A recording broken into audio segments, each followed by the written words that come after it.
ഈ മരണങ്ങളെന്ന് പറയുന്നത് എന്ത് ദുരന്തങ്ങൾ സംഭവിക്കുമ്പോഴും വിശ്വാസികൾക്കതിൽ നിന്ന് ചില ഗുണപാഠങ്ങളുണ്ട്, അഴിബറത്തുണ്ട്. അത് ഖുർആൻ തന്നെ വ്യക്തമാക്കിയതാണ്.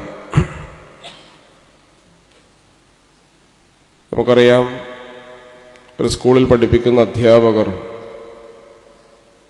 അവരുടെ ബന്ധപ്പെട്ട ആളുകൾ ഒരു വിനോദയാത്രക്ക് പോവുകയാണ്.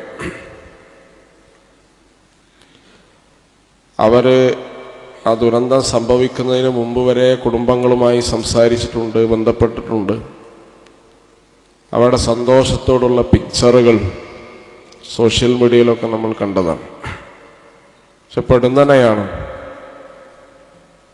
മരണം അവരിലേക്ക് കയറി വരുന്നത്.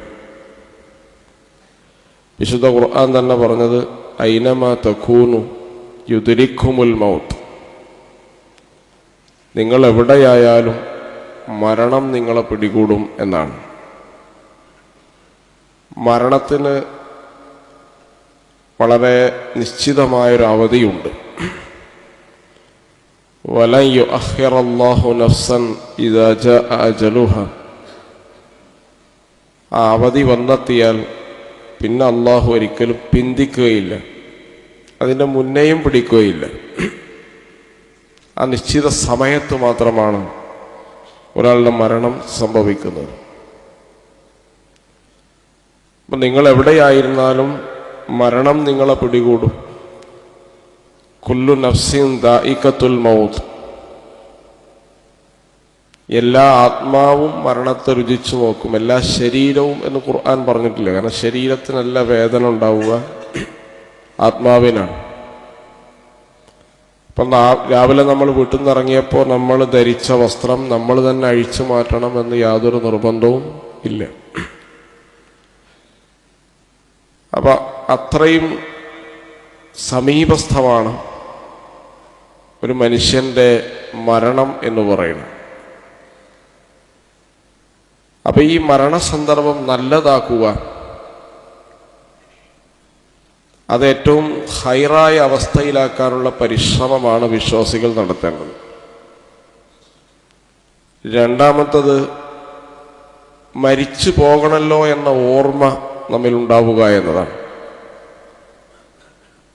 അങ്ങനെ ഒരാളിൽ ഉണ്ടായാൽ മരണത്തെക്കുറിച്ചുള്ള ഓർമ്മ ഒരു മനുഷ്യനെ കർമ്മോത്സുകനാക്കും, അള്ളാഹുവിലേക്ക് കൂടുതൽ അടുപ്പിക്കും, കൂടുതൽ സൽക്കർമ്മങ്ങൾ ചെയ്യാനുള്ള പ്രചോദനം നൽകും. നമ്മളെ ഏറ്റവും വലിയ പ്രാർത്ഥനയായി ഉണ്ടാവേണ്ടത് നമ്മുടെ ആഖിബത്ത് നന്നാക്കണം എന്നതാണ്. ഒരു മനുഷ്യൻ്റെ അന്ത്യം നന്നായാൽ ആദ്യവും നന്നാവും. പ്രവാചകൻ സല്ലല്ലാഹു അലൈഹി വസല്ലമയും മറ്റു പ്രവാചകന്മാരും ഹൈറായ മരണങ്ങൾക്ക് വേണ്ടി പ്രാർത്ഥിച്ചത് നമുക്ക് കാണാൻ കഴിയും. അന്ത്യം നന്നാക്കുവാൻ വേണ്ടി പ്രാർത്ഥിച്ചത് കാണാൻ കഴിയും. ഇമാം ഗസാലി റഹ്മഹുല്ലാഹ് തൻ്റെ ഹിയ ഉലൂമുദ്ദീനിൽ ഒരു പണ്ഡിതന്റെ സംഭവം വിവരിക്കുന്നുണ്ട്. പണ്ഡിതനോട് ശിഷ്യൻ ചോദിക്കുകയാണ്, നല്ല മരണം ലഭിക്കാൻ എന്താണ് ചെയ്യേണ്ടത്? അപ്പൊ പണ്ഡിതൻ ശിഷ്യനോട് പറയാണ്, ഓരോ ദിവസവും അന്ത്യദിനമാണെന്ന് കരുതി ജീവിക്കുക. ഓരോ സംസാരവും അവസാനത്തെ സംസാരമാണെന്ന് കരുതി സംസാരിക്കുക. ഓരോ സൽക്കർമ്മങ്ങളും അവസാനത്തെ സൽക്കർമ്മങ്ങളാണെന്ന രീതിയിൽ അനുഷ്ഠിക്കുക. കാരണം ഏത് മനുഷ്യൻ്റെയും അഹങ്കാരം ഉടഞ്ഞു പോകുന്ന, ഏത് ജനനായകനും ഒറ്റപ്പെട്ടു പോകുന്ന, ഏത് സമ്പന്നനും സമ്പത്ത് ഉപകാരപ്പെടാതെ പോകുന്ന, അനേകം മനുഷ്യരുടെ ഇടയിൽ കുടുംബങ്ങളുടെയും തറവാടുകളുടെയും അധിപനായി ജീവിച്ച ആളുകളെല്ലാം അനാഥമായി പോകുന്ന, നിസ്സഹായരായി പോകുന്ന ഒന്നാണ് മരണം എന്ന് പറയുന്നത്. ഒരുപാട് മക്കളുടെ തറവാട്ട് ജീവിച്ച ആളും ചിലപ്പോൾ എവിടെയെങ്കിലും മരിച്ചു കിടക്കുന്ന വാർത്തയാണ് നമ്മൾ കാണാൻ കഴിയും. ഇപ്പം മരണം എന്ന് പറയുന്നത് ഏറ്റവും നല്ല രീതിയിലാവാനുള്ള പ്രയത്നവും പ്രാർത്ഥനയുമാണ് വിശ്വാസികളിൽ നിന്ന് ഒന്നാമതായി ഉണ്ടാവേണ്ടത്. മഹാനായ യൂസുഫ് നബി അലൈഹിസ്സലാം പ്രാർത്ഥിച്ചത് തവഫനി മുസ്ലിമൻ വ അൽഹിഖ്നി ബിസ്സാലിഹീൻ. ഏത് സമയത്തും പ്രാർത്ഥിക്കൽ പുണ്യമുള്ളൊരു പ്രാർത്ഥനയാണ്. മുസ്ലിമായി മരിപ്പിക്കണം, സാലിഹീങ്ങളുടെ കൂടെ ചേർക്കണം എന്നാണ് യൂസുഫ് അലൈഹി ഇസ്ലാമിൻ്റെ പ്രാർത്ഥനയുണ്ടായിരുന്നു. മഹാനായ മുആദ് ബിൻ ജബൽ റളിയല്ലാഹു അൻഹു റിപ്പോർട്ട് ചെയ്യുന്ന ഹദീസിൽ മൻ കാന ആഖിറു കലാമിഹി ലാ ഇലാഹ ഇല്ലല്ലാഹ് ദഖലൽ ജന്ന, ഒരാളുടെ അവസാനത്തെ വാക്ക് ലാ ഇലാഹ ഇല്ലല്ലാഹ് ആയാൽ അയാൾ സ്വർഗത്തിൽ പ്രവേശിച്ചു എന്ന് റസൂലുള്ളാഹി സ്വല്ലല്ലാഹു അലൈഹി വസല്ലം പറയുന്നു. ഈ ഹദീസിനെ വിശദീകരിച്ചുകൊണ്ട് അല്ലാമ ഇബ്നുൽ ഖയ്യിം അൽ ജവാബുൽ കാഫിയിൽ അദ്ദേഹത്തിൻ്റെ ഗ്രന്ഥത്തിൽ രേഖപ്പെടുത്തുന്നുണ്ട്, ജീവിതത്തിൽ ലാ ഇലാഹ ഇല്ലല്ലാഹയെ പ്രതിനിധീകരിച്ച തൗഹീദിനെ ഉറപ്പിച്ചു നിർത്താൻ പരിശ്രമിച്ച ഒരാളുടെ നാവിലൂടെയല്ലാതെ മരണസമയത്ത് ഷഹാദത്ത് ഉച്ചരിക്കാൻ സാധിക്കുകയില്ല എന്നതാണ്. ലാ ഇലാഹ ഇല്ലല്ലാഹ്ക്ക് വേണ്ടി ജീവിച്ച ഒരാൾക്കാണ് ലാ ഇലാഹ ഇല്ലല്ലാഹ് ചൊല്ലി മരിക്കാനുള്ള ഭാഗ്യം ഉണ്ടാവുക എന്നാണ് ഇബ്നുൽ ഖയ്യിം ഈ ഹദീസിനെ വിശദീകരിച്ചുകൊണ്ട് പറയും. ലാ ഇലാഹ ഇല്ലല്ലാഹ്ക്ക് ജീവിക്കൽ എങ്ങനെയാണ്? ഒന്ന് സമ്പൂർണമായി പടച്ച റബ്ബിന് വിധേയപ്പെടലാണ് ലാ ഇലാഹ ഇല്ലല്ലാഹ്. ജീവിതത്തിൻ്റെ സമസ്ത മേഖലകളും അള്ളാഹുവിന് തീർപ്പ് കൽപ്പിക്കാനുള്ള അധികാരം വകവെച്ചു കൊടുക്കലാണ് ലാ ഇലാഹ ഇല്ലല്ലാഹ്. അങ്ങനെ ലാ ഇലാഹ ഇല്ലല്ലാഹ്ക്ക് വേണ്ടി ജീവിച്ച ഒരാൾക്ക് മാത്രമാണ് അന്ത്യസമയത്ത് ലാ ഇലാഹ ഇല്ലല്ലാഹ് ചൊല്ലാൻ കഴിയുകയുള്ളൂ. അള്ളാഹു ഒരു അടിമക്ക് നന്മ ഉദ്ദേശിച്ചാൽ നബി സല്ലല്ലാഹു അലൈഹി വസല്ലം പറയാൻ, ഇദാ അറാദല്ലാഹു ബിഅബ്ദിൻ ഖൈറൻ അസലഹു ഖീല വമാ അസലഹു യാ റസൂലല്ലാഹ്. ഒരാൾക്ക് അള്ളാഹു ഖൈർ ഉദ്ദേശിച്ചാൽ അയാളെ മധുരിതമാക്കും എന്നാണ്. അസൽ എന്ന് പറഞ്ഞാൽ അറബി ഭാഷയുടെ അടിസ്ഥാന അർത്ഥം തേൻ എന്നാണ്. അപ്പൊ അദ്ദേഹത്തിന് എങ്ങനെയാണ് മധുരം നൽകുക? അസൽ എന്ന് പറഞ്ഞുകൊണ്ട് താങ്കൾ എന്താണ് ഉദ്ദേശിക്കുന്നത് നബിയെ എന്ന് ചോദിച്ചപ്പോൾ നബി സല്ലല്ലാഹു അലൈഹി വസല്ലമ ഖാല, നബി സല്ലല്ലാഹു അലൈഹി വസല്ലം പറയാണ്, അവൻ അല്ലാഹു സൽക്കർമ്മങ്ങൾ ചെയ്യാനുള്ള സൗകര്യങ്ങൾ ചെയ്തു കൊടുക്കല. യഫ്തഹു ലഹു അമലൻ സാലിഹൻ ബൈന യദൈ മൗതിഹി, മരണം എത്തുന്നതിൻ്റെ തൊട്ട് മുമ്പ് നല്ലത് ചെയ്യാനുള്ള അവസരം ഒരാൾക്ക് നൽകലാണ് അവന് അള്ളാഹു മധുരം നൽകും, അല്ലെങ്കിൽ അവനെ മധുരിതമായി അള്ളാഹു സ്വീകരിക്കും എന്നതുകൊണ്ട് ഞാൻ ഉദ്ദേശിച്ചത് എന്ന് റസൂലുള്ളാഹി സ്വല്ലല്ലാഹു അലൈഹി വസല്ലം പറയും. ജീവിതത്തിൽ ആദ്യം ഒരാൾ നന്നായി എന്നതുകൊണ്ട് അന്ത്യം നന്നായിക്കൊള്ളണമെന്നില്ല. ഒരാൾ ആദ്യത്തിൽ മുസ്ലിമായി ജീവിച്ചു എന്നതുകൊണ്ട് മരിക്കൽ മുസ്ലിമായി കൊള്ളണമെന്നില്ല. അതുകൊണ്ട് മുസ്ലിമായി മരിക്കാൻ പ്രത്യേക പരിശ്രമം ആവശ്യമാണ്. ആ പരിശ്രമങ്ങളെന്ന് പറഞ്ഞാൽ സൽക്കർമ്മങ്ങളിൽ വ്യാപൃതരാവുക എന്നതാണ് ഏറ്റവും പ്രധാനപ്പെട്ടത്. അതുകൊണ്ട് സൽക്കർമ്മങ്ങൾ, മഹാനായ ഇബ്നു അബ്ബാസ് റളിയല്ലാഹു അൻഹു അതിൻ്റെ ഒരു ഹജ്ജ് യാത്രയിൽ ഒരാൾ വാഹനപ്പുറത്ത് വീണ് മരണം സംഭവിക്കുകയാണ്. അപ്പോൾ ഇബ്നു അബ്ബാസ് റളിയല്ലാഹു അൻഹു അവരോട് പറഞ്ഞു, നിങ്ങൾ അദ്ദേഹത്തെ കുളിപ്പിക്കുക, തല മറക്കരുത്.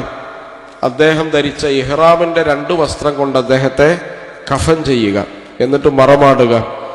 നാളെ അള്ളാഹു റസൂൽ സല്ലല്ലാഹു അലൈഹി വസല്ലം പറഞ്ഞിട്ടുണ്ട്, അങ്ങനെയുള്ള ആളുകൾ എഴുന്നേറ്റ് വരുമ്പോൾ തന്നെ ലബ്ബൈക് അല്ലാഹുമ്മ ലബ്ബൈക് എന്ന് ചൊല്ലിയിട്ടാണ് പരലോകത്തേക്ക് എഴുന്നേറ്റ് വരിക എന്ന് റസൂൽ സല്ലല്ലാഹു അലൈഹി വസല്ലം പറഞ്ഞിട്ടുണ്ട്. അപ്പൊ നിങ്ങൾ ആ സൽക്കർമ്മ, ആ ഏറ്റവും മരണത്തിന്റെ തൊട്ടു മുമ്പ് അദ്ദേഹം ചെയ്തൊരു സൽക്കർമ്മമാണ്, അതിന് സാക്ഷിയായ രീതിയിൽ അദ്ദേഹത്തെ മറമാടണം എന്നാണ് ഇബ്നു അബ്ബാസ് റളിയല്ലാഹു അൻഹു പറഞ്ഞത്. അദ്ദേഹത്തെ തലമറക്കരുത്, കുളിപ്പിക്കുക, 2 വസ്ത്രങ്ങളിൽ കഫൻ ചെയ്യുക എന്ന് റസൂൽ സല്ലല്ലാഹു അലൈഹി വസല്ലം നിർദ്ദേശം നൽകിയതായി അദ്ദേഹം പറയുന്നു. ഇമാം ബുഖാരി റിപ്പോർട്ട് ചെയ്ത ഹദീസാണ്. പരിശുദ്ധ ഖുർആനിൽ ഇന്നല്ലദീന ഖാലു റബ്ബുനല്ലാഹ് ثم استقاموا تتنزل عليهم الملائكة ألا تخافوا ولا تحزنوا وأبشروا بالجنة التي كنتم توعدون. മരണാസന്നനായ ആളുകളുടെ അടുത്ത് മലക്കുകൾ വന്നിട്ട് പറയും, അവര് നിങ്ങൾ ഭയപ്പെടേണ്ടതില്ല, ബേജാറാവേണ്ടതില്ല, ദുഃഖിക്കേണ്ടതില്ല എന്ന് പറഞ്ഞ് അവരെ ആശ്വസിപ്പിക്കും. 2 കർമ്മങ്ങൾ ചെയ്ത ആളുകളാണ്. ഒന്ന് കാലു റബ്ബുനല്ലാ, ഞങ്ങളുടെ റബ്ബ് അള്ളാഹുവാണ് എന്ന് പറഞ്ഞവരാണ്. തൗഹീദ് ഉദ്ഘോഷിക്കുകയും അതിനുവേണ്ടി നിലയുറപ്പിക്കുകയും ചെയ്ത ആളുകളാണ്. എന്ന് പറഞ്ഞാൽ സുമ്മസ്തഖാമു, പിന്നെ അതിൽ അടിയുറച്ചു നിന്ന ആളുകളാണ്. ഈ ആളുകൾക്ക് 3 സന്ദർഭങ്ങളിൽ ഇമാം ഖുർത്തുബി റഹ്മഹുല്ലാഹ് അദ്ദേഹത്തിന്റെ തഫ്സീറിലെ ആയത്തിനെ വിശദീകരിച്ചുകൊണ്ട് പറയുന്നത്, 3 സമയങ്ങളിൽ മലക്കുകൾ അവരുടെ അടുത്ത് വന്നിട്ട് ലാ തഖാഫു വലാ തഹ്സനു എന്ന് വിളിച്ചു പറയുമെന്നാണ്. ഒന്ന് മരണസമയം തന്നെയാണ്. മരണം എന്ന് പറയുന്നത് നമുക്ക് നമ്മുടെ കൺട്രോളിലുള്ളൊരു കാര്യമില്ല, നിയന്ത്രണത്തിലുള്ള കാര്യമില്ല. നമ്മളൊരു സ്പിരിച്വൽ ഒരു ലോകത്തേക്ക് പ്രവേശിക്കുന്ന ഒരു എൻട്രൻസ് ആണ് മരണം എന്ന് പറഞ്ഞാൽ. അവിടെ നമ്മുടെ കയ്യിൽ എത്തിപ്പിടിക്കാൻ ഒരു പിടിവള്ളി ഉണ്ടാവില്ല. ആ സമയത്ത് ഒരാൾ ആശ്വസിപ്പിക്കുക, ഒരാൾ തലോടുക, ചേർത്ത് പിടിക്കുക എന്ന് പറയുന്നത് ഏത് മനുഷ്യനും ആഗ്രഹിക്കുന്നൊരു സന്ദർഭമാണ്. അപ്പോൾ പടച്ച റബ്ബിന്റെ സൃഷ്ടികളിൽ ഏറ്റവും ഉത്തമരായ മലക്കുകൾ വന്നുകൊണ്ട് ലാ തഖാഫു വലാ തഹ്സനു, ഭയപ്പെടേണ്ടതില്ല എന്ന് പറയും. രണ്ടാമത് അയാൾ ഖബറിലേക്ക് എത്തുമ്പോൾ ലാ തഖാഫു വലാ തഹ്സനു എന്ന് വിളിച്ചു പറയും. മൂന്നാമത് ഖബറിൽ നിന്ന് എഴുന്നേറ്റ് നാളെ പുനരുത്ഥാന നാളിൽ മഹ്ശറിൽ ഒരുമിച്ച് കൂടാൻ വേണ്ടി ഖബറിൽ നിന്ന് എഴുന്നേറ്റ് വരുന്ന സമയത്ത് ഒരു ബേജാറിലെ ലോകത്തെ ചിലപ്പോൾ വർഷങ്ങളും പതിറ്റാണ്ടുകളും യുഗങ്ങളുമായിട്ടുണ്ടാവും. എഴുന്നേറ്റ് വരുന്ന മനുഷ്യനോട് മലക്കുകൾ പറയും ലാ തഖാഫു വലാ തഹ്സനു, നിങ്ങൾ ഭയപ്പെടേണ്ടതില്ല, നിങ്ങൾ ബേജാറാവേണ്ടതില്ല എന്ന് പറയും. ഈ 3 സന്ദർഭങ്ങളിലും മലക്കുകളുടെ ആശ്വാസവും ചേർത്തുപിടിക്കലും അനുഭവിക്കാൻ ഖാലു റബ്ബുനല്ലാഹ് സുമ്മസ്തഖാമു, ഈ 2 പ്രവൃത്തിയുള്ള മനുഷ്യർക്ക് സാധിക്കുമെന്നാണ് ഇമാം ഖുർത്തുബി തന്റെ തഫ്സീറിലെ ആയത്തിനെ വിശദീകരിച്ചുകൊണ്ട് രേഖപ്പെടുത്തുന്നത്. അപ്പൊ ഖാലു റബ്ബൻ, അതൊക്കെ വിശദീകരിക്കേണ്ടതാണ്, അപ്പൊ അതിനുള്ള സമയമല്ല. അള്ളാഹുവാണ് റബ്ബ് എന്ന് പറഞ്ഞാൽ പിന്നെ നമ്മുടെ ജീവിതം അതിനനുസരിച്ച് ക്രമപ്പെടുത്തുക എന്നതാണ് പ്രധാനമായും. അള്ളാഹുവാണ് റബ്ബ് എന്ന് പറഞ്ഞാൽ എന്ത് സംഭവിക്കുമെന്നതിന്റെ ഏറ്റവും പ്രധാനപ്പെട്ട ഒരു ഉദാഹരണമാണ് എല്ലാ വെള്ളിയാഴ്ചയും നമ്മൾ പാരായണം ചെയ്യുന്ന സൂറത്തുൽ കഹ്ഫിലെ അസ്ഹാബുൽ കഹ്ഫിന്റെ ഉദാഹരണം എന്ന് പറഞ്ഞാൽ ചിലപ്പോൾ നാട് വിടേണ്ടി വരും, ജീവിതത്തിൽ നിന്ന് അനുഭവിക്കാത്ത പ്രതിസന്ധികളെ തരണം ചെയ്യേണ്ടി വരും, വലിയ വലിയ പരിഹാസങ്ങളും ആക്ഷേപങ്ങളും കേൾക്കേണ്ടി വരും. എന്നാലും റബ്ബുനല്ലാ എന്ന് പറഞ്ഞവരായിരുന്നു അസ്ഹാബുൽ കഹ്ഫ്. അവർക്ക് എന്ത് സംഭവിച്ചുവെന്ന് നമ്മൾ എല്ലാ വെള്ളിയാഴ്ച ഓതാൻ പറയുന്നത് എന്തുകൊണ്ടാണ്? വിശ്വാസികൾക്ക് പ്രതീക്ഷയും വിശ്വാസികൾക്ക് പ്രതിസന്ധികൾ അഭിമുഖീകരിക്കാനുള്ള കരുത്ത് നൽകുന്ന സൂറത്താണ് സൂറത്തുൽ കഹ്ഫ്. അതിങ്ങനെ ഓതിപ്പോയതുകൊണ്ട് കാര്യമില്ല, അതെന്താണ് പറയുന്നത് എന്ന് എല്ലാ ആഴ്ചയും അപ്ഡേറ്റ് ചെയ്യണം. ആ അപ്ഡേറ്റ് ചെയ്യുന്നതിൽ ഒന്നാമത്തെ അസ്ഹാബുൽ കഹ്ഫിന്റെ ചരിത്രമാണ്. അസ്ഹാബുൽ കഹ്ഫ് റബ്ബുനല്ലാ എന്ന് പറഞ്ഞത് വളരെ പ്രധാനപ്പെട്ടതാണ്. അങ്ങനെ പറഞ്ഞ ആളുകൾക്ക് പടച്ച റബ്ബിന്റെ സന്നിധിയിൽ ഒരു ഭയവും ബേജാറും ഉണ്ടാവേണ്ടതില്ല എന്ന് വിശുദ്ധ ഖുർആൻ തന്നെ പറയാണ്. മഹാനായ ജുനൈദുൽ ബഗ്ദാദി റഹ്മഹുല്ല അദ്ദേഹം ഖുർആൻ ഇങ്ങനെ പാരായണം ചെയ്തുകൊണ്ടിരിക്കുകയാണ്. ഖുർആൻ പാരായണം ചെയ്യുന്ന സമയത്ത് അദ്ദേഹത്തോട് മകൻ പറഞ്ഞു, വാപ്പ, നിങ്ങൾ സാധാരണ പാരായണം ചെയ്യുന്നതിനധികം പാരായണം ചെയ്യുന്നുണ്ടല്ലോ, എന്തു പറ്റി? ഞാൻ അള്ളാഹുവിലേക്ക് യാത്ര പോകാൻ സമയമായിട്ടുണ്ട്, അതിനുള്ളൊരു തയ്യാറെടുപ്പാണ്, അതുകൊണ്ട് ഞാൻ ധാരാളമായി ഖുർആൻ പാരായണം ചെയ്യുന്നു. അങ്ങനെ അദ്ദേഹം ഖുർആൻ പാരായണം ചെയ്യുന്നു. റബ്ബനാ ലാ തുആഖിദ്നാ ഇൻ നസീനാ ഔ അഖ്തഅനാ എന്ന സൂറത്തുൽ ബഖറയിലെ അവസാനത്തെ ആയത്ത് പാരായണം ചെയ്യുമ്പോഴാണ് അദ്ദേഹം മരണപ്പെടുന്നതെന്നാണ് ചരിത്രം പറയുന്നത്. അപ്പോൾ വിശുദ്ധ ഖുർആനുമായി ഇടപഴകുമ്പോൾ തങ്ങളുടെ ആഖിബത്ത് നന്നാക്കാൻ വേണ്ടി സലഫുസ് സാലിഹ്യങ്ങൾ എപ്പോഴും ശ്രമിക്കാറുണ്ട്, അതിനുവേണ്ടി അവർ പ്രാർത്ഥിക്കാറുണ്ട്. മഹാനായ ശൈഖുൽ ഇസ്ലാം ഇബ്നു തൈമിയ്യ, അദ്ദേഹത്തിന്റെ പ്രഗത്ഭനായ ശിഷ്യനാണ് അല്ലാമ ഇബ്നു കസീർ. ഇബ്നു കസീർ മുഫസ്സിറാണ്, ചരിത്രകാരനാണ്. അദ്ദേഹത്തിന്റെ ഒരു ചരിത്ര ഗ്രന്ഥമുണ്ട് അൽ ബിദായ വൻ നിഹായ. ആ ചരിത്രത്തിൽ ഇബ്നു തൈമിയെ കുറിച്ച് അദ്ദേഹം വിശദീകരിക്കുന്നുണ്ട്. ആ വിശദീകരിക്കുന്നിടത്ത് ഇബ്നു തൈമിയെ ബിദ്അത്തുകൾക്കും ഖുറാഫാത്തുകൾക്കും അനാചാരങ്ങൾക്കുമെതിരെ ശക്തമായി പോരാടിയത് കൊണ്ട് അനുയായികളുള്ളതുപോലെ തന്നെ ശത്രുക്കളും അദ്ദേഹത്തിനുണ്ടായിരുന്നു. അദ്ദേഹത്തെ ഭരണകൂടം പലതവണ ജയിലടച്ചു, തടവറയിലാക്കി. ഡമസ്കസിൽ ഒരു കോട്ടയിലായിരുന്നു അദ്ദേഹത്തിന്റെ ജയിലുണ്ടായിരുന്നു. ജയിലിലെ ഭരണകൂടം ആദ്യം അദ്ദേഹത്തിന് കൊടുത്ത ശിക്ഷ എന്ന് പറയുന്നത് പേപ്പർ, അതായത് കടലാസും പേനയും നൽകരുത് എന്നാണ്. അവിടെ നിന്ന് ജയിലിൽ അദ്ദേഹം പുസ്തകം എഴുതും, അത് ആളുകൾ വായിക്കും. വീണ്ടും ആളുകൾ അദ്ദേഹത്തിന്റെ വിജ്ഞാനം കരസ്ഥമാക്കുകയും പഠിക്കുകയും ചെയ്യുന്ന അവസ്ഥ ഉണ്ടാകും. അത് പാടില്ല എന്ന്. അപ്പോൾ ജയിലിൽ അടുപ്പിൽ പാചകം ചെയ്യുന്ന വിറകിന്റെ കരി ഉപയോഗിച്ചുകൊണ്ടാണ് ഷെയ്ഖുൽ ഇസ്ലാം ചുമരുകളിൽ എഴുതിയിരുന്നെന്നാണ് ചരിത്രം പറയുന്നത്. പിന്നീട് അത് പകർത്തി എഴുതി, പിന്നീട് ഒരുപാട് ഗ്രന്ഥങ്ങൾ അതുപോലെ പകർത്തി എഴുതാൻ സാധിച്ചു എന്നാണ്. അപ്പൊ എല്ലാ ദിവസവും അദ്ദേഹം ചുമരിൽ എഴുതിക്കൊണ്ടേയിരിക്കും. അങ്ങനെ അദ്ദേഹം അല്ലാമ ഇബ്നു കസീർ പറയാൻ, അദ്ദേഹം ഞങ്ങൾക്ക് ദർസ് നടത്താറുണ്ട്. അദ്ദേഹത്തിന് ധാരാളം ശിഷ്യന്മാരുണ്ട്. ഡമസ്കസ് പള്ളിയിലാണ് ശിഷ്യന്മാർ. ദർസ് നടത്തുന്ന സമയത്ത് അദ്ദേഹം ഞങ്ങളോട് വസിയത്ത് ചെയ്യുന്നത് എന്താണെന്ന് ചോദിച്ചാൽ, ആഖിബത്ത് നന്നാക്കാൻ വേണ്ടി നിങ്ങൾ എനിക്ക് വേണ്ടി പ്രാർത്ഥിക്കണം എന്നാണ്. നമ്മളെല്ലാ മനുഷ്യർക്കും വേണ്ടി വസിയത്ത് ചെയ്ത ദുആ ഉണ്ടെങ്കിൽ ആ ദുആയിൽ നമ്മൾ ചെയ്യേണ്ട എന്താണ്? അവർ അവസാനം നന്നാക്കി കൊടുക്കണേ എന്നാണ് പറയേണ്ടത്. ഹിദായത്തിലേക്ക് വരാൻ കഴിയാത്ത സഹോദരന്മാർ അവരുടെ അന്ത്യം ഹിദായത്തിലാക്കണം എന്നാണ് നമ്മൾ പ്രാർത്ഥിക്കേണ്ടത്. അപ്പൊ ഇങ്ങനെ ഹജ്ജിന് പോകുമ്പോൾ എല്ലാ മതസ്ഥരും നമ്മോട് പ്രാർത്ഥിക്കാൻ പറയും. അപ്പോൾ മുസ്ലിങ്ങളായ ആളുകൾക്ക് വേണ്ടി പ്രാർത്ഥിക്കേണ്ടത് ആഖിബത്ത് നന്നാക്കാൻ, സ്വർഗം ലഭിക്കാനും അവർക്ക് പാപമോചനത്തിനും വേണ്ടി പ്രാർത്ഥിക്കുക. മുസ്ലിങ്ങളല്ലാത്ത ആളുകൾക്ക് നമ്മൾ പ്രാർത്ഥിക്കേണ്ട എന്താണ്? അവർക്ക് ഹിദായത്ത് നൽകാൻ വേണ്ടി പ്രാർത്ഥിക്കുക. അപ്പൊ ആഖിബത്ത് നന്നാക്കാൻ വേണ്ടി സലഫുസ് സാലിഹ്യങ്ങൾ പ്രാർത്ഥിക്കുകയും പ്രാർത്ഥനയ്ക്ക് വസിയത്ത് ചെയ്യുകയും ചെയ്യാറുണ്ട് എന്നാണ് നമുക്ക് കാണാൻ കഴിയുന്നത്. അങ്ങനെ അല്ലാമ ഇബ്നു തൈമിയ്യ ഇങ്ങനെ പറയാറുണ്ട്, ഡമസ്കസിലെ പള്ളിയിൽ വെച്ച് അദ്ദേഹം ക്ലാസ് കഴിഞ്ഞാൽ പ്രാർത്ഥനയ്ക്ക് വസിയത്ത് ചെയ്യാറുണ്ട് എന്നാണ്.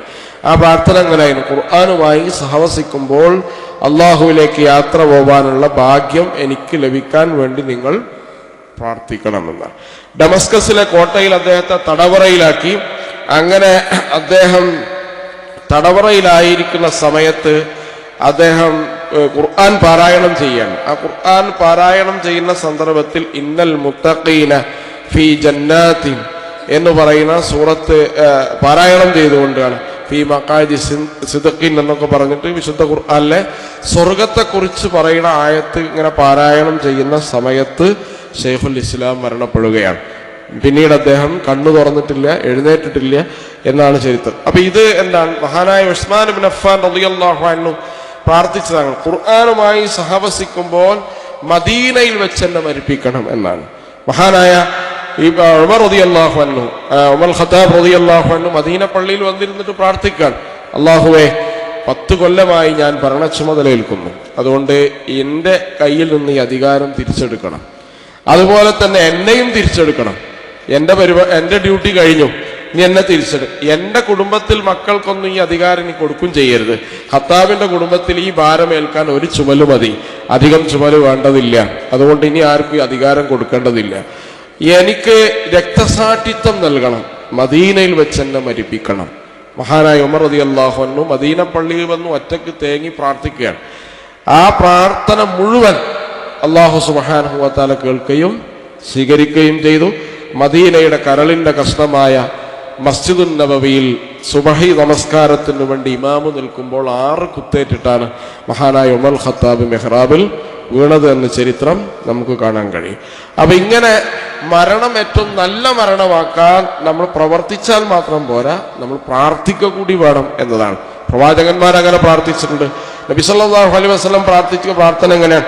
അല്ലാഹുമ്മ ജഅൽ ഖൈറ ഉംരി ആഖിറുഹു, എൻ്റെ ആയുസ്സിൽ ഏറ്റവും നല്ലത് അവസാനത്തെ ആയുസ്സാക്കണം എന്ന് ആരാണ് പ്രാർത്ഥിക്കുന്നത്? മുഹമ്മദ് റസൂലുള്ളാഹി സല്ലല്ലാഹു അലൈഹി വസല്ലം. വ ഖൈറ അമലി ഖവാതിമുഹു, ഏറ്റവും നല്ല അവസാനം പ്രവർത്തനം അതിൻ്റെ എൻഡിലാക്കണം. കുറേ കാര്യങ്ങൾ ചെയ്തിട്ട് അവസാനം കലമുടക്കുക എന്ന് പറയില്ലേ, അതല്ല, അവസാനത്തതാക്കണം ഏറ്റവും നല്ല പ്രവർത്തനം. വ ഖൈറ അയ്യാമി യൗമ അൽഖാക്, എൻ്റെ ദിവസങ്ങളിൽ ഏറ്റവും നല്ല ദിവസം പടച്ച റബ്ബേ നിന്നെ കണ്ടുമുട്ടുന്ന ദിവസമായിരിക്കണം, അതാണ് ഏറ്റവും നല്ല ദിവസമാവേണ്ടത് എന്ന് മുഹമ്മദ് റസൂലുള്ളാഹി സല്ലല്ലാഹു അലൈഹി വസല്ലം പ്രാർത്ഥിക്കാറുണ്ട്. പ്രവാചകന്മാർ അവരുടെ മക്കൾക്ക്, കുടുംബങ്ങൾക്ക് വസിയത്ത് കൊടുക്കാറുണ്ട്. ആ വസിയത്ത് എന്താണ്? ആ വസിയത്ത് അവരൊരിക്കലും സ്വത്തിന്റെ കാര്യത്തിൽ വസിയത്ത് കൊടുക്കാറില്ല, വസിയത്ത് ദീനിന്റെ കാര്യത്തിൽ മാത്രമാണ്. സലഫുസ് സാലിഹ്യങ്ങളൊക്കെ അങ്ങനെയാണ്. മക്കൾ മരണാസന്നനായാൽ മക്കൾ അടുത്തേക്ക് വിളിച്ചിട്ട് ദീനിന്റെ കാര്യത്തിലാണ് വസിയത്ത് കൊടുക്കുക. സ്വത്ത് എങ്ങനെ ഓരിവെക്കണം ആ കാര്യമൊക്കെ നേരത്തെ മനസ്സിലാക്കി കൊടുത്തിട്ടുണ്ടാവും. പിന്നെ പറയേണ്ടത് നിങ്ങൾ ദീനിന്റെ കാര്യത്തിൽ സൂക്ഷിക്കണമെന്നാണ്. അപ്പൊ ദീനിന്റെ കാര്യത്തിൽ കുടുംബത്തിനും തലമുറക്കും വസിയത്ത് ചെയ്യാൻ കഴിയുന്ന പിതാക്കളാണ്, രക്ഷിതാക്കളാണ് ഏറ്റവും ഭാഗ്യവാന്മാരായ രക്ഷിതാക്കൾ. മറ്റാളുകൾ പറഞ്ഞാൽ കുറെ ഭൗതിക ആഗ്രഹം കൊണ്ട് അള്ളാഹുവിലേക്ക് യാത്ര പോകുന്ന ആളുകളാണ്. അപ്പൊ നമ്മളെ പ്രതാപം കൊണ്ട്, പ്രൗഢി കൊണ്ട്, സമ്പന്നത കൊണ്ട്, നമ്മുടെ ഏത് ഭൗതിക മാനദണ്ഡം കൊണ്ടും പടച്ച റബ്ബിൽ രക്ഷപ്പെടാൻ പറ്റാത്ത ഒരു ലോകത്തേക്കുള്ള യാത്രയാണ്. അവനവന്റെ കർമ്മം മാത്രമാണ്. ആ കർമ്മത്തിൽ ഏറ്റവും മുന്തിയ കർമ്മം ദീനിന്റെ കർമ്മങ്ങളാണ്. ആ ദീനിന്റെ അതുകൊണ്ടാണ് ഇബ്രാഹിം അലൈഹിസ്സലാം തന്റെ സന്താനങ്ങൾക്ക് വസിയത്ത് നൽകി, യാ ബനിയ ഇന്നല്ലാഹ അസ്തഫാ ലക്കും, നിങ്ങളൊക്കെ അള്ളാഹു പ്രത്യേകം തെരഞ്ഞെടുത്ത മക്കളാണ്, ഫലാ തമൂതുന്ന ഇല്ലാ വഅൻതും മുസ്ലിമൂൻ, നിങ്ങളോട് എനിക്ക് വസിയത്ത് ചെയ്യാനുള്ളത് മുസ്ലിങ്ങളായിട്ടല്ലാതെ നിങ്ങൾ ഒരിക്കലും മരിക്കരുത് എന്നാണ്. ഈ വസിയത്ത് കൊടുക്കണമൊക്കെ പ്രവാചകന്മാരായ മക്കളാണ്. അവരോട് മുസ്ലിങ്ങളായിട്ടല്ലാതെ മരിക്കണം എന്ന് പ്രത്യേകം പറയേണ്ട ആവശ്യമൊന്നുമില്ല. പക്ഷേ മുസ്ലിമായി മരിക്കുക എന്ന് പറയുന്നത് അള്ളാഹു ഒരാൾക്ക് നൽകുന്ന ഒരു തൗഫീഖാണ്, ഒരു നസീബാണ്, ഒരു ഭാഗ്യമാണ്. നല്ല തറവാട്ടിലാണ് മുസ്ലിമായും ഇസ്ലാമും ഇസ്ലാമിക പ്രവർത്തനമൊക്കെ നിർവഹിച്ചാലും മുസ്ലിം അല്ലാതെ പ്രവാചക തിരുമേനി സല്ലല്ലാഹു അലൈഹി വസല്ലമയുടെ കൂടെ ഉണ്ടായിരുന്ന സഹാബികൾ മുസ്ലിങ്ങളല്ലാതെ മരിച്ചുപോയ ചരിത്രം നമുക്കറിയാം. കാരണം നബിയുടെ തർബിയത്ത് കിട്ടിയ ആളുകളാണ്. അപ്പൊ അതുകൊണ്ട് വളരെയധികം ഗൗരവത്തിൽ നമ്മൾ ചിന്തിക്കേണ്ടതാണ്. നമ്മുടെ പ്രവർത്തനം നന്നാക്കുന്നതോടൊപ്പം നമ്മുടെ ആഖിബത്ത് നന്നാക്കാനുള്ള പ്രാർത്ഥനയും തേട്ടവും ഉണ്ടാവണം. ഏത് മരണത്തിന്റെ വാർത്തകൾ നമ്മൾ വായിക്കുമ്പോഴും കേൾക്കുമ്പോഴും ഏറ്റവും നല്ല മരണം നമുക്ക് ലഭിക്കാൻ വേണ്ടിയുള്ള പ്രാർത്ഥനയാണ് നമ്മിൽ ഉണ്ടാവേണ്ടത്. പ്രയാസങ്ങൾ, ബുദ്ധിമുട്ടുകളില്ലാതെ സന്തോഷത്തോടുകൂടി പടച്ച റബ്ബിന്റെ കാരുണ്യത്തിന്റെ ദൂതന്മാരെ വരവേൽക്കാൻ കഴിയുന്ന സന്തോഷ നിമിഷമായി നമ്മുടെ മരണങ്ങൾ മാറുക എന്നതാണ്. എല്ലാ ആത്മാവും എന്തായാലും മരണത്തെ രുചിച്ചു നോക്കൂ. ഏറ്റവും കഠിന ദൈവ നിഷേധി പോലും ഭൗതിക ലോകം കഴിഞ്ഞാൽ വേറൊരു ലോകമില്ല എന്ന് ഉദ്ഘോഷിക്കുകയും പ്രസംഗിക്കുകയും ചെയ്യുന്ന ആള് പോലും, ഭൗതികവാദങ്ങൾക്ക് വേണ്ടി വലിയ വലിയ തിസീസുകൾ എഴുതിയ ആചാര്യന്മാർ പോലും മരണത്തിന്റെ സന്ദർഭത്തിൽ വെപ്രാളപ്പെട്ടത് അവരുടെ അനുചരന്മാരും സഹചാരികളും രേഖപ്പെടുത്തിയതാണ്. പരലോകമുണ്ടായിരുന്നെങ്കിൽ ഇങ്ങനെ ആകുമായിരുന്നില്ല, ദൈവവിശ്വാസം ഉണ്ടായിരുന്നെങ്കിൽ അവരുടെ മരണമൊന്നും ഇങ്ങനെ ആകുമായിരുന്നില്ല എന്ന് രേഖപ്പെടുത്തിയതും വിശ്വാസികളല്ല, അവരുടെ കൂടെ മരണസമയത്ത് പരിചരിച്ച ആളുകളാണ്, ഡോക്ടേഴ്സാണ്, നഴ്സുമാരാണ്. കാരണം പരലോക വിശ്വാസം, ദൈവവിശ്വാസം ഒരു മനുഷ്യന്റെ ജീവിതം മാത്രമല്ല മരണത്തെയും ശാന്തമാക്കും. ആ അടിയുറച്ച വിശ്വാസം നമ്മുടെ ജീവിതത്തിലേക്ക് ഉണ്ടാവുക എന്ന് പറയുന്നതാണ് ഏത് ദുരന്തങ്ങളും, ഏത് അപകടങ്ങളും, വെടിക്കെട്ടിലായാലും ബസ്സപകടങ്ങളായാലും ദുരന്തങ്ങളുടെ ഹൃദയവേദകമായ കാഴ്ചകൾ കാണുകയും കേൾക്കുകയും ചെയ്യുമ്പോൾ നമ്മുടെ മനസ്സിലുണ്ടാവുന്നത് പടച്ചോൻ എൻ്റെ ആഖിബത്ത് നന്നാക്കണമെന്ന പ്രാർത്ഥനയാണ്. ആഖിബത്ത് നന്നാക്കുന്ന വിശ്വാസികളുടെ കൂട്ടത്തിൽ അല്ലാഹു നമ്മെ എല്ലാവരെയും ഉൾപ്പെടുത്തി അനുഗ്രഹിക്കുമാറാവട്ടെ.